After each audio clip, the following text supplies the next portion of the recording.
representing the people of Ukraine. We are so extremely thankful to our church members and others who've given through the church for the ministries it's taken on there. At the beginning, it was refugees fleeing from war. These days, it's people that actually have seen the results of war. Women that's been raped, children that have seen their fathers assassinated, other issues. So the mental health issues are huge these days. There's about 28 different locations right now that's receiving the money from our church. The money we send goes to 4 or 5 very specific places where we send it to. One of those is in Slovakia. We've had 10 18-wheeler truckloads of medical supplies, of food, of resources going from Slovakia, crossing the Ukrainian border and going to the western cities of Ukraine, dropping off those supplies to our churches and places that are providing support. So those places in western Ukraine were in churches, our Methodist churches there in about 5 different cities. We're in schools and other public areas. And these days, again, our resources are going to really help those refugees, but in a little bit different way because the needs are so much different.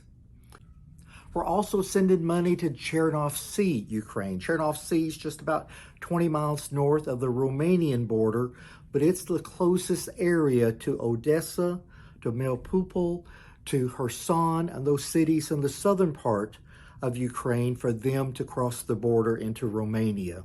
So our church in Chernovtsi has really opened their doors and stepped forward in giving supplies and love and support to the refugees there. 3 other locations that we're directly sending money to. One is Lviv, which is in western Ukraine. Many of the trains merged together in the city of Lviv. So especially in the beginning days, but yet still today, that's the trains that the refugees take end up in Lviv, and then they go to the other cities. So Lviv's a very big area that we're providing support for. In the city of Kyiv, some of the refugees have returned to Kyiv. We still have a church in Kyiv, the capital, and so we're supplying support to people there.